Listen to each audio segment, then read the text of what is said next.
Hi, Dr. Simeon Roger here for the Leadership and Culture Bite. And this is where we talk about how superbly trained visionary leaders create rapid innovation, killer teams, and the organization everybody wants to join. It's a question for you. Have you ever been in a situation where you have seen someone who was your best friend one day is suddenly transferred into their first position of leadership and their personality completely changes? So you have one day they're your best friend, the next day they're Frankenstein's monster, they're barking orders, and that's all that they do. Have you ever seen that kind of change in people? I've seen it at least a couple of times, and it doesn't happen to everybody, but sometimes a person is transferred into a position of leadership without adequate training or without adequate time to adjust, and this can be what happens. And it's pretty much a disaster. Um, and of course, to be fair, barking orders is not part of a leader's job description. What is part of a leader's job description is issuing instructions. That's just the way it is. So in a way, it's understandable, but for some people, this really brings out their inner control freak, and it results in leadership disaster, complete disaster. And nowhere is this more a temptation than in the military, of course.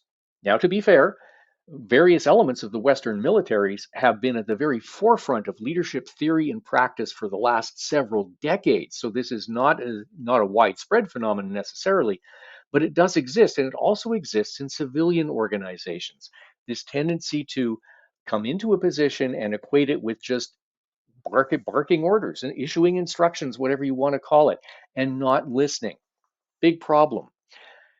In their excellent book, Humble Leadership, Edgar and Peter Schein talk about a case where the captain of a U.S. nuclear submarine brought together his crew chiefs and he was asking them, look, what's the situation? What are people feeling? What are the problems here? How can I help? And this was a bit of a shock for them because his style of leadership was much different than the more autocratic style of his predecessor. So it took this new captain quite a while to break through, quite a while to earn their trust. They first had to get comfortable with the idea. This was not just posturing, this was not just to tick off a box from a leadership course, but he was serious.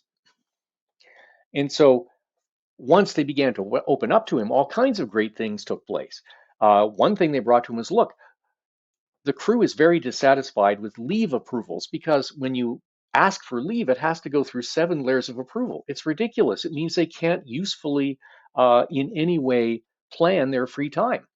Captain said, no sooner said than done. That's it. One level of approval. You approve it. It's done.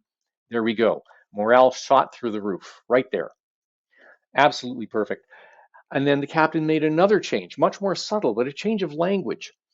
Whereas previously the crew would come to him and they would say, Captain, request permission to do X. Now they were forced to come with him saying, Captain, I intend to do X.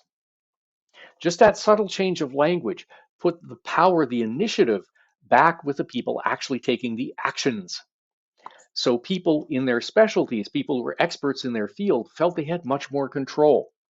And because they felt they had much more control, they were happier, they worked better, they got along better with others. And of course, retention shot through the roof, and retention saved the Navy a lot of money. So, very, very important. Everybody is happier, everybody wins just by the simple act of listening and making some adjustments. And most of the systemic issues you will face as a leader are well known to the people under you already. The people under you already understand those issues and they have a pretty good idea how to fix them. But the challenge for all of us is simply to put aside our own egos and agendas long enough to learn what these things are so that we can really help. That's it for now. I'm Dr. Simeon Roger, and thanks for joining us here at the Leadership and Culture Bite. Please keep an eye open for the launch of our new self-leadership ebook. That's coming up very soon. Have a wonderful day, and we'll see you next time. Bye for now.